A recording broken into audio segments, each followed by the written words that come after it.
Well, I was thinking about how I really like museums.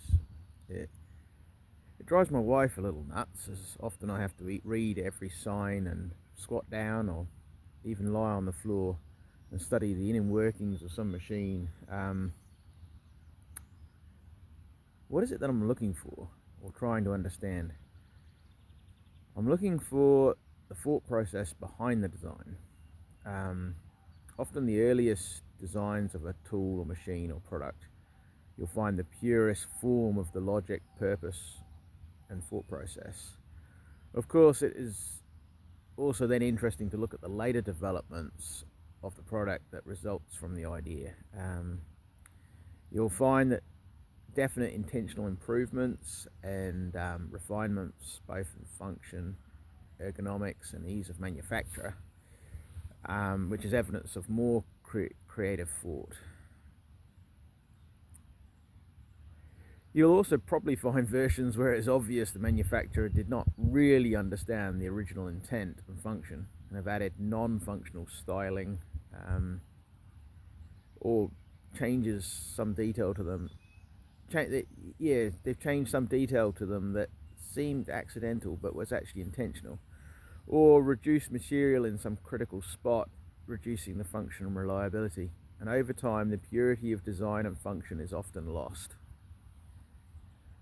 Often they're trying to make it easier to manufacture, but unless they fully understand the original intent and the application thereof, it often loses that original thing.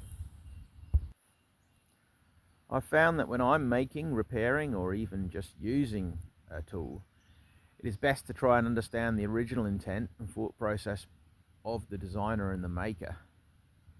Then you tend to use it as intended and respect its limitations. Troubleshooting and repairs become easier, and you may find that you can build on the thoughts that came before you and continue the developmental process and make it even better. Also, studying artifacts of original thought as described above, stimulates original thought, and seeing successful results of someone thinking about a solution or a problem or need encourages one to also try and think of solutions, and that it's possible to turn ideas into reality. The making of things, and particularly tools, a thing that is used to achieve a function, is one of the defining characteristics of humans. It is also one of the fundamental things that we have in common with the maker.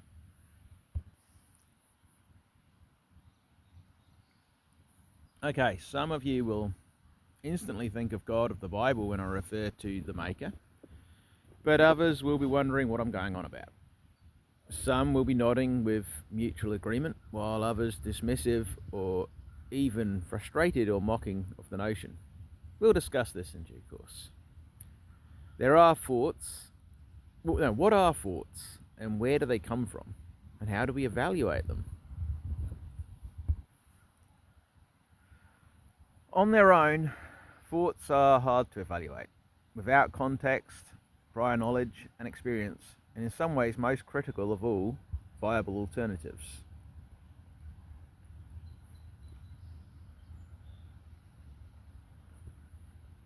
I've been trying to sort of think of a good sort of process of how to deal with this. So, if I have a new thought or concept, and this applies largely to things too, that need evaluating, or even an old one that needs re-evaluating, because of the implications of accepting or acting on it may have far-reaching consequences, I've been trying a simple series of tests to help settle the question. The first thing to do is to try and think of the most viable, plausible, or accepted alternatives, like for like as far as possible, and then test the new thought and alternatives against your prior knowledge and experiences with the P's. Is it possible, plausible, practical, profitable, probable, and potentially provable? Well, is it possible? This may be a straight answer, yes answer, because you've personally experienced the phenomena. It rarely can be a straight no answer, because in truth we know very little in the pure sense of the word. It is more often a case of, I think it is very likely possible, or I very much doubt it is possible, or some point along that scale. Is it plausible? Does this idea fit in with our other learned understanding of reality? If it clashes dramatically with prior experience and patterns of reality that are familiar, then it needs to be carefully evaluated. This really is a gut reaction, and possible is more of a logic answer. Yet again, this is a sliding scale from implausible to plausible. Is it practical? Consider the source, causality, power, energy, etc. While something may be theoretically possible, it may not be practical. Is it profitable? Who or what is going to benefit? And how much? That's sort of almost a motivation question. And then, is it probable? Or really at this point, is it the most probable based on the results of the above questions? And then, is it provable? This is an optional final question and really only possible and practical with certain ideas. For example, you can only prove a positive, but not a negative. Only I can't prove the last part of that sentence because it is a negative. And it is only necessary with the most critical of ideas. Generally, the first 5 are enough to act, and often the only way to prove is to act. Therefore, act.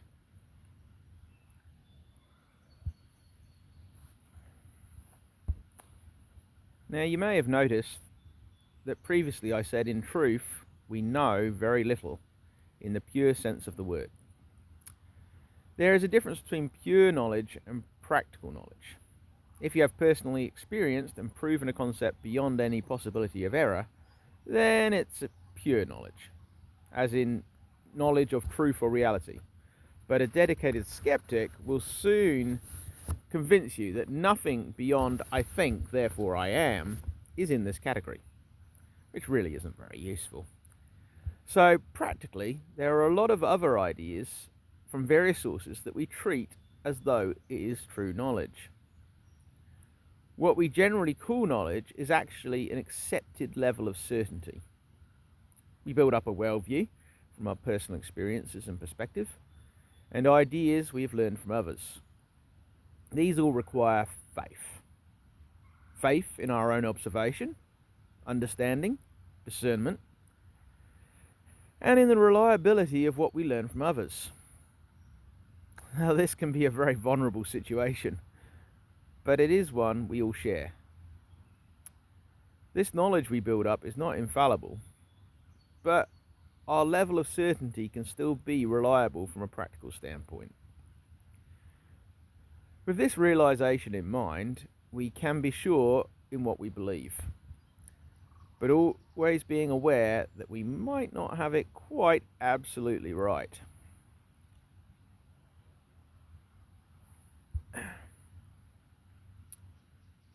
We have never had enough time or ability to test every piece of information that comes our way thoroughly. So, we rely on testing the reliability of sources so that we can generally accept info and ideas from our trusted sources.